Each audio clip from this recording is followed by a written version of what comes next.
de montagne, il y a un collant bleu. Un petit collant bleu. C'était son idée que c'était une bonne idée. La fille voulait le brûler, tu dis non, c'est pas ok, c'est mon idée.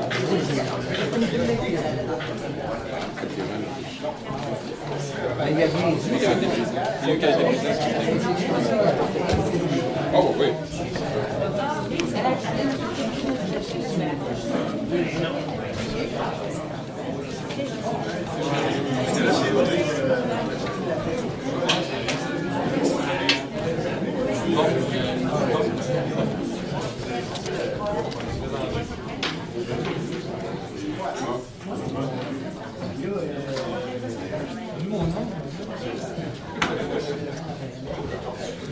Live, c'est parfait.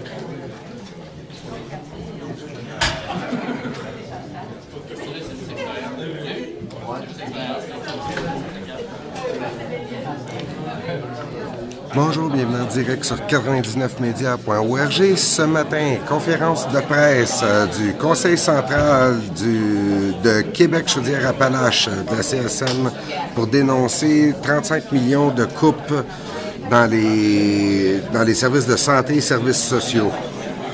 La conférence de presse va débuter sous peu, donc restez avec nous.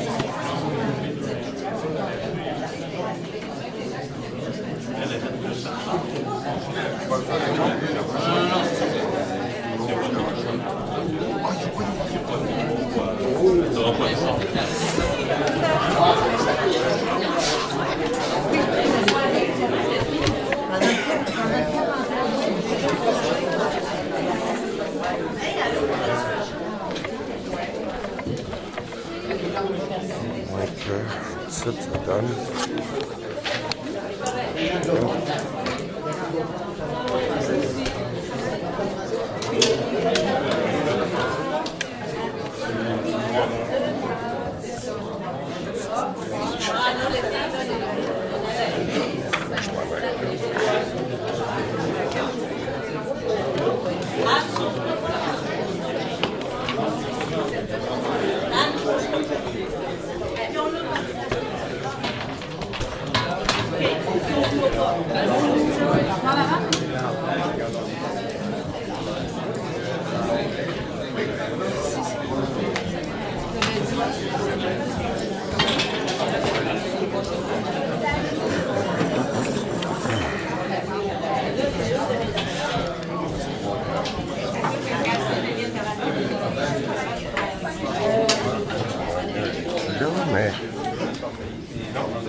Je peux aller vous installer là. Ça serait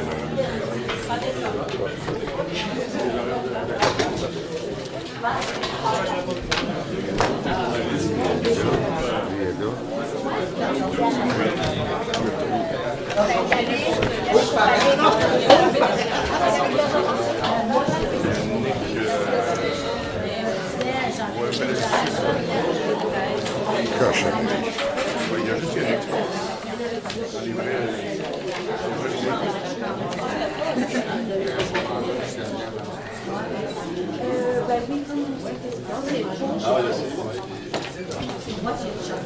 Anne, vous allez être obligé de déplacer mon micro. Ça fait tout ça. On va faire ça. Vous voyez juste acheter un petit cabaret.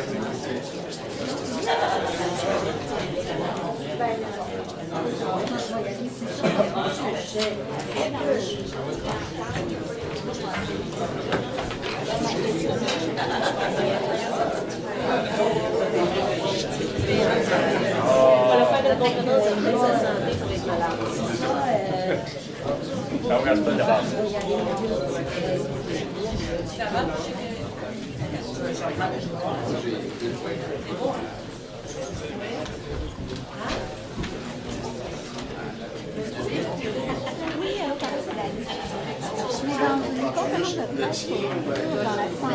Ouais, juste le lien, sur le TV.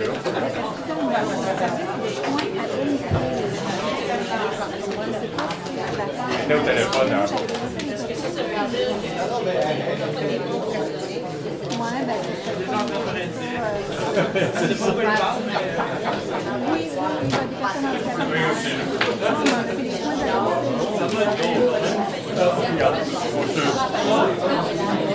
Pas sûr.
Oui, on s'est déjà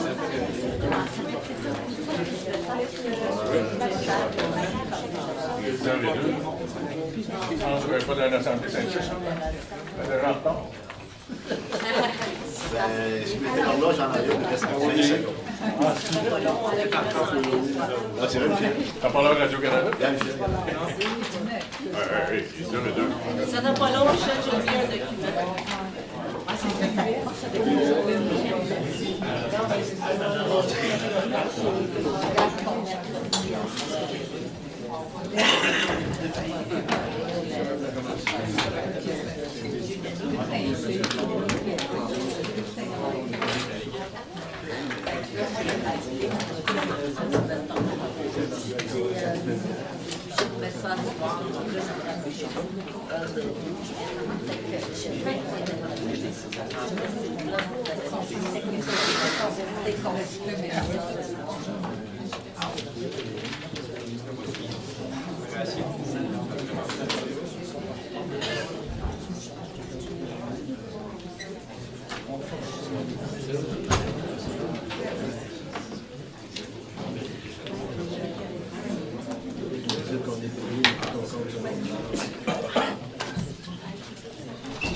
Bonjour tout le monde. Merci d'être parmi nous aujourd'hui. Tout le monde s'est réuni, les syndicats CSN de la région de Québec, le Conseil central Québec-Chaudière-Appalaches, la Fédération de la santé et des services sociaux et la Fédération des professionnels. Donc, on se réunit aujourd'hui pour dénoncer les compressions annoncées dans la santé à la hauteur de 35 millions, dont la moitié seulement pour le CHU. Donc, aujourd'hui, Anne Gingras va s'adresser à vous, présidente du Conseil central de Québec-Chaudière-Appalaches, Monsieur Denis Bertrand, de la Fédération de la santé et des services sociaux de la CSN, et M. Daniel Roy, de la Fédération des professionnels, pour vous expliquer quels sont les impacts concrets sur le milieu de la santé et sur la population dans la région de Québec. Donc, ils vont prendre la parole pour une dizaine de minutes. Ensuite, vous pourrez leur adresser vos questions. Ils seront disponibles pour des entrevues au besoin selon les questions que vous aurez. Et vous dire aussi que des personnes, des représentants de syndicats de la région de Québec sont dans la salle et pourront également répondre à des questions plus pointues et concrètes de terrain si au besoin. Donc, sans plus tarder, je laisse la parole à Anne Gingras. Merci. Merci, Ariane. Alors, d'abord, merci beaucoup tout le monde d'avoir accepté notre invitation. Et vous savez, on a vécu déjà beaucoup de soubresauts dans le réseau de la santé et des services sociaux à grandeur du Québec depuis plusieurs années. Mais c'est la première fois que nous faisons une telle démarche. Alors, une conférence de presse pour faire le point et accompagner des représentants de l'ensemble des syndicats de la région de Québec-Chaudière-Appalaches. C'est parce que nous pensons qu'on est dans une situation assez dramatique.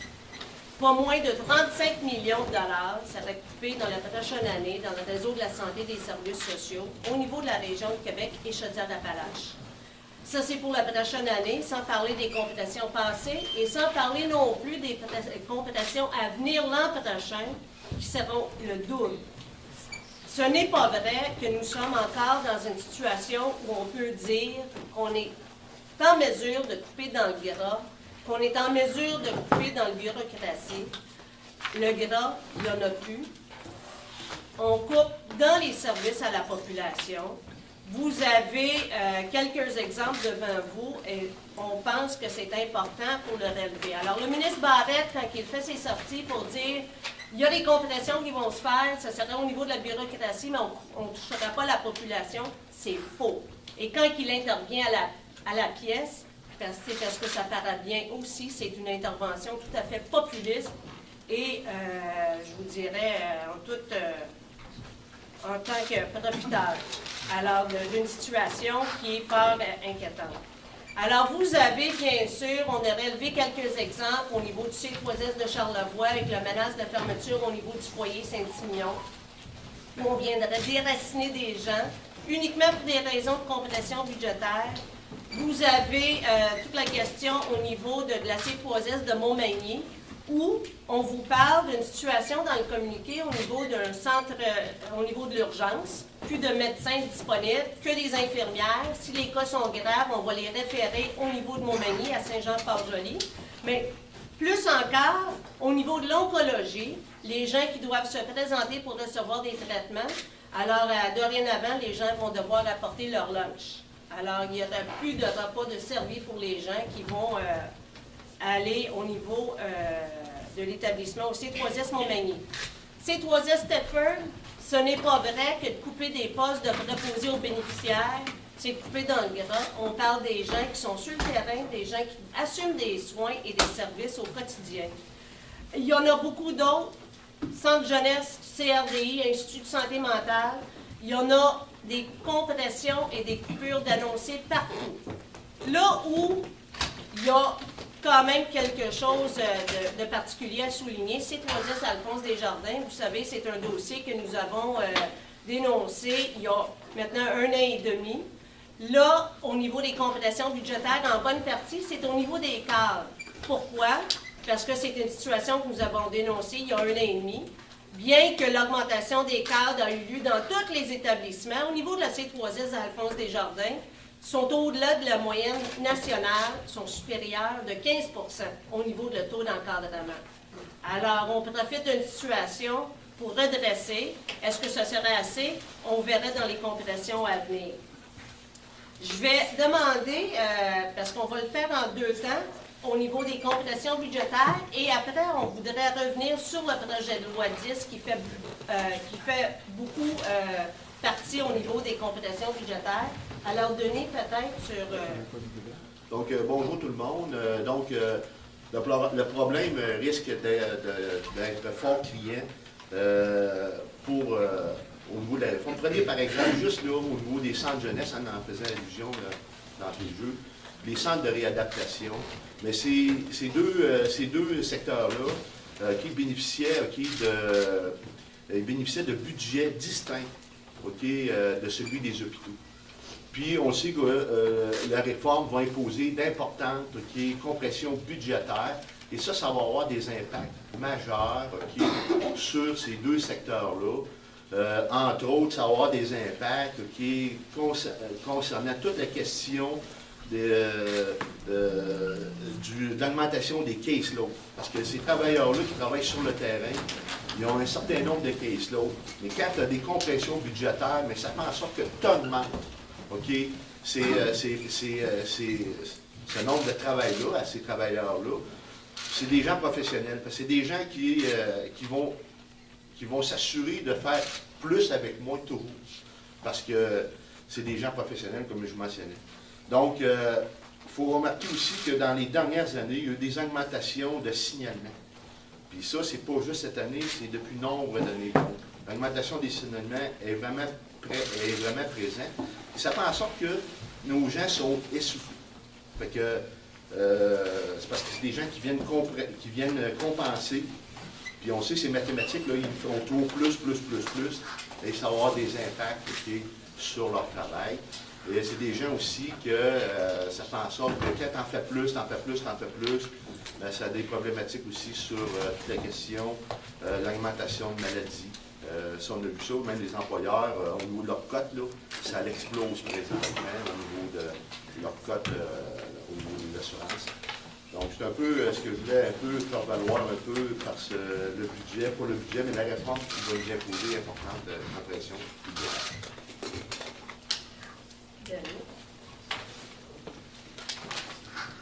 Bonjour. Bonjour.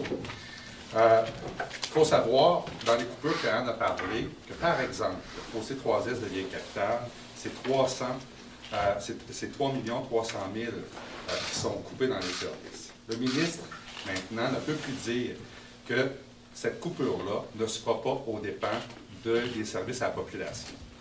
Vous avez dans un communiqué du soutien à domicile que vous avez dans vos pochettes beaucoup d'indices sur comment le C3S est arrivé à faire ces coupures-là. Et le syndicat sera en mesure de répondre à vos questions par la suite, mais il est clair qu'il y a une perte de service pour les personnes âgées de la région de Québec et du soutien à domicile. Des petites décisions comme celle de ne pas remplacer les personnes, des absences de courte durée à l'Institut de santé mentale pour des personnes, entre autres les jours fériés, amènent des coupures de services directement auprès des usagers. Il faut savoir que les usagers, que ce soit un jour férié ou que ce soit un jour de semaine, bien, ils ont les mêmes besoins. Les syndicats pourront répondre davantage à vos questions par rapport aux impacts concrets, par exemple, qu'il va y avoir au soutien à domicile, mais clairement, le ministre ne peut plus affirmer que les coupures qu'il annonce vont se faire au détriment de la population. Voilà. Et vous savez, en toile de fond de toutes les compressions budgétaires, on a le projet de loi 10 qui nous arrive et où là, on tente de nous faire croire qu'on va solutionner tous les maux dans le secteur de la santé et des services sociaux. La prémisse de base de toute réforme, qu'on pense aux réformes qui avaient été faites par le ministre Couillard, le ministre Rochon dans le temps, c'est toujours le même discours, réduire la bureaucratie, réduire le nombre de cadres. Et à chaque fois, la bureaucratie est pire et le nombre de cadres est multiplié. À chaque fois. Il y a plus de cadres au niveau de taux d'encadrement aujourd'hui qu'il y en avait avant la réforme Couillard en 2003. Les gens se sentent dépossédés, les gens sont bouleversés. Il y a tellement de réformes, de structures dans le réseau de la santé et des services sociaux que nous en avons des nausées. Ça ne marche pas. Et la façon de le voir ne marche pas non plus. On répète les mêmes erreurs du passé avec toujours le même discours. Et lorsqu'on demande au ministre Barrette, est-ce que l'accessibilité, par exemple, serait améliorée, la seule réponse qu'on nous fait, c'est dorénavant une seule carte pour tout l'établissement. Vous savez, une seule carte pour tout l'établissement, est-ce que ça viendrait donner à des personnes qui n'ont pas de médecin de famille, un médecin? Est-ce que cette carte viendra réduire les délais d'attente dans les urgences? Est-ce que cette carte viendrait réduire la durée d'attente pour voir un spécialiste? On en doute beaucoup. Et comme réforme, on crée quelque chose qu'on n'a jamais vu, juste au niveau de la capitale nationale. Ça serait la plus grosse structure administrative en Amérique du Nord, au niveau de la santé et des services sociaux. On parle là de 89 sites, plus de 28 000 salariés, et un établissement qui partirait de Saint-Imion à Charlevoix jusqu'à Saint-Hubert à Port-Neuf. C'est inconcevable. De quelle façon est-ce qu'on va pouvoir le gérer? Il faut croire que le ministre Barrette s'est mis comme... s'est mis en sécurité parce que c'est lui qui va nommer les directions générales, c'est lui qui va nommer les membres des conseils d'administration et c'est lui qui se réserve le droit d'intervenir si jamais il y a une politique votée par les conseils d'administration qui aura nommé, qui ne fait pas son affaire, il a le pouvoir d'intervenir aussi. On sort de tout un branle-bas de combat au niveau de la politique partisane, au niveau de la commission de Charbonneau, et là, on vient de politiser comme on n'aurait jamais vu le réseau de la santé et des services sociaux avec la loi 10. On pense que ça va avoir un effet marteau sur les employés dans le réseau, qui sont déjà, comme Denis disait, à bout de souffle, mais au niveau de la population. L'accessibilité n'est pas traitée et on n'en soucie pas. Alors, il est clair pour nous que le seul objectif derrière le projet de loi 10, c'est un objectif de récupération budgétaire, tout comme la réforme Rochon l'a été en 1998 et tout comme la réforme Couillard l'a été en 2003. Et la meilleure façon de démontrer que le réseau de la santé et des services sociaux ne fonctionne pas, c'est de lui enlever ses moyens nécessaires au niveau de sa capacité pour relever sa mission. Et ça, M. Barrette vient de finir le travail amorcé par M. Couillard en 2003 avec le projet de loi 10. Alors, il est clair qu'on n'acceptera pas cette façon de voir-là. On pense qu'on s'est donné un système de santé qui a permis à des personnes qui n'ont pas nécessairement le portefeuille nécessaire pour avoir accès à un système de santé et des services sociaux partout. Et on veut faire en sorte, oui, on est d'accord à revoir ce qui ne fonctionne pas dans le système de santé, mais il faut viser les bons objectifs. Et qu'est-ce qu'on veut améliorer? Pour nous, ça demeure une question d'accessibilité. Tout le monde le dit, notre système de santé au Québec est merveilleux. Le problème, c'en est un d'accessibilité, mais travaillons la question d'accessibilité. Ce n'est pas des réformes de structure à répétition qui vont faire en sorte, au contraire, à chaque fois, et je le redis, à chaque fois, ça leur empirer la question d'accessibilité. D'ailleurs, c'est à partir de la réforme Rochon, avec les multiples fusions d'hôpitaux, les fermetures de centres et les départs à la retraite précipités, qu'on a vu là les listes d'attente s'allonger, les urgences qui débordaient. Et on continue toujours dans le même lignée, sans avoir appris de nos erreurs passées. Alors, on pense que le système de santé n'est pas l'affaire que du ministre Barrette, c'est aussi notre affaire. Et dans ce sens-là, les syndicats, entre autres les syndicats de la santé et des services sociaux, mais l'ensemble des membres que nous représentons sont à se mobiliser en vue de la manifestation qui aura lieu le 29 novembre. Alors, manifestation qui va se dérouler à Montréal et à Québec de façon simultanée. Ça aussi, c'est une première, c'est du jamais vu, mais on pense que la situation est grave et on pense aussi que notre système de santé doit être en mesure d'assumer sa mission première, c'est-à-dire d'offrir des services et des soins de qualité aux personnes qui en ont besoin, peu importe l'épaisseur de leur portefeuille. Merci Anne. Merci Denis. Merci Denis. Des questions? Pouvez-vous nous donner quelques exemples là, répercussions là, sur les services à la population?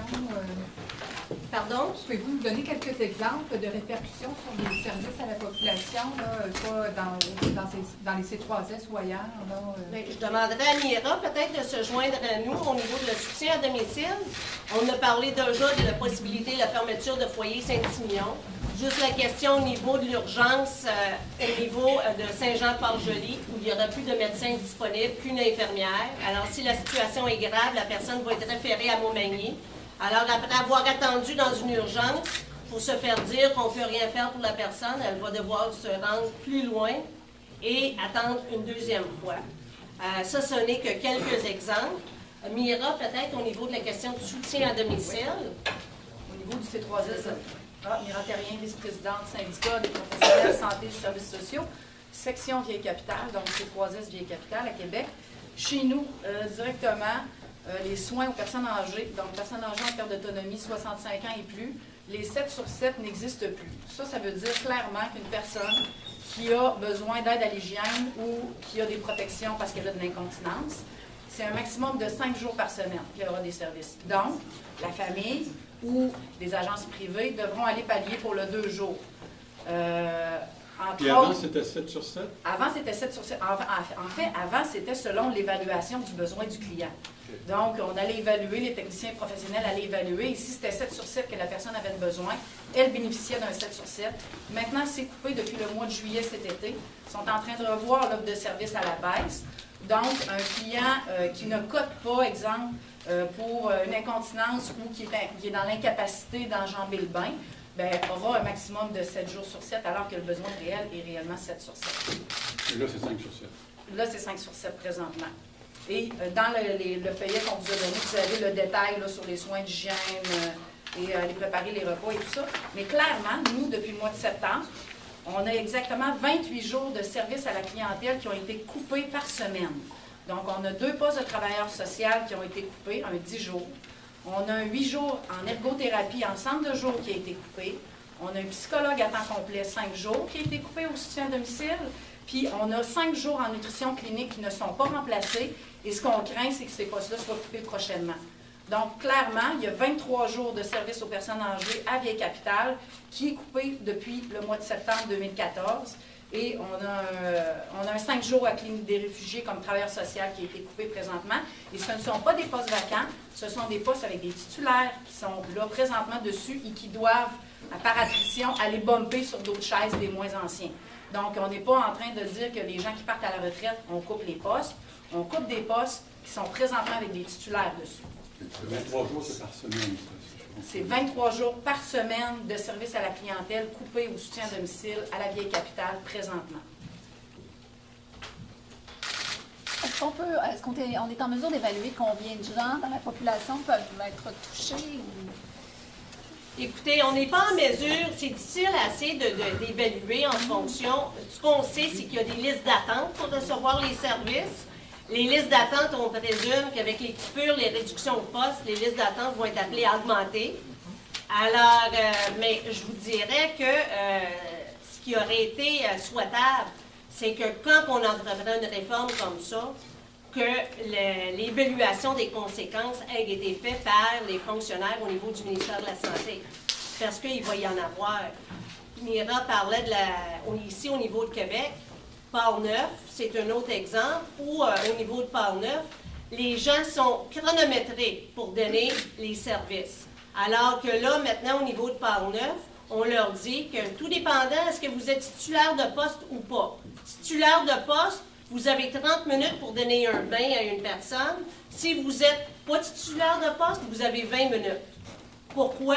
On est incapable de vous l'expliquer. À Port-Neuf? Oui, c'est 3S de Port-Neuf. Mais clairement, je vais vous donner un exemple. 5 jours de nutrition clinique pas remplacés depuis les 6 derniers mois a fait augmenter de 8 mois la liste d'attente en nutrition clinique pour les services aux personnes âgées à la Vieille-Capitale. Donc, ça a été quelque chose qu'on a mesuré là, dans les derniers mois. Et ce qui a été dénoncé par les gens, c'est depuis les fusions 2003, on a créé des centres de santé sur des immenses territoires.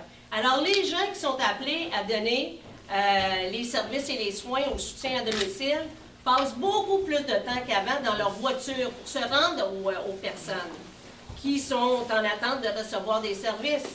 Alors, imaginez maintenant avec ce qu'on nous propose au niveau d'un établissement qui va couvrir tout le territoire de la capitale nationale et tout le territoire de Chaudière-Appalaches.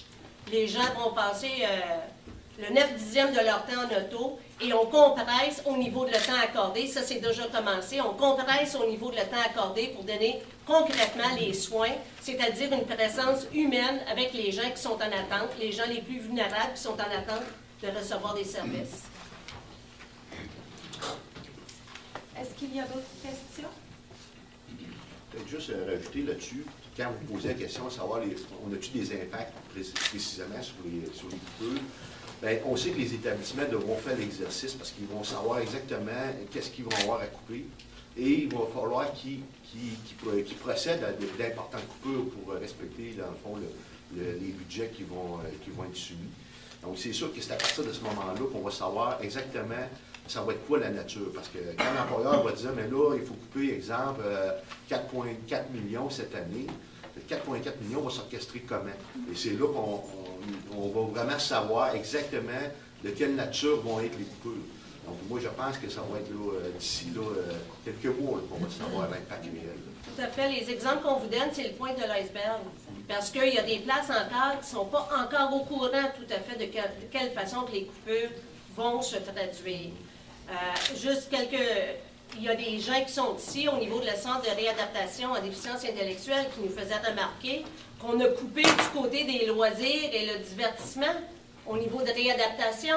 Ce qui veut dire, en tout cas, ça voulait dire ça dans le passé. Est-ce que ça va être différent en 2014? On en doute. Bien, ça entraîne habituellement une augmentation au niveau de l'utilisation des médicaments et une augmentation aussi des risques de cas d'agression.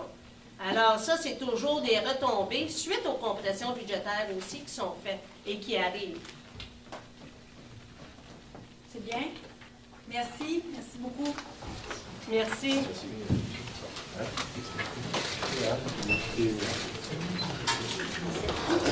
Je te laisse aller.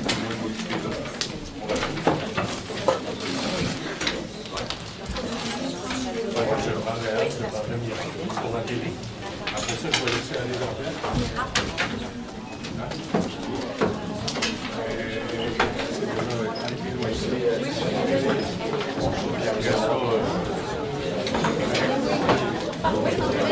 casse la marche CSM. Tu leur dis? Oui.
Sur Internet, une passe directe.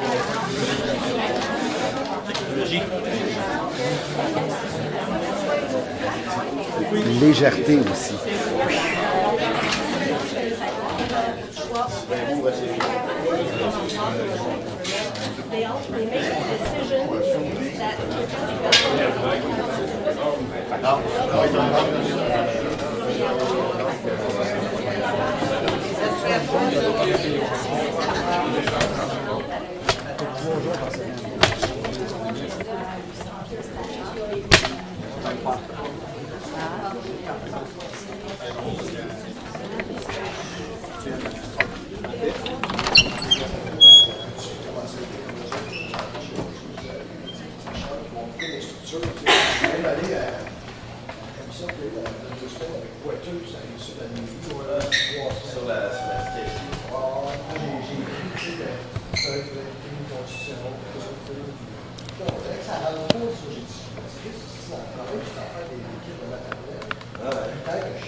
Ceci conclut donc la conférence de presse du Conseil central Québec-Chaudière-Appalaches pour dénoncer les compressions de 35 millions dans les services sociaux et services de santé. Je mets donc fin à cette web-diffusion. Merci d'avoir été à l'antenne de 99media.org. N'oubliez pas de suivre mon compte Facebook et ou Twitter, incluant le compte Facebook et Twitter de 99 Média, pour rester à l'affût de l'actualité quotidienne et découvrir le moment de la prochaine web-diffusion. Merci à tous. Passez une excellente journée.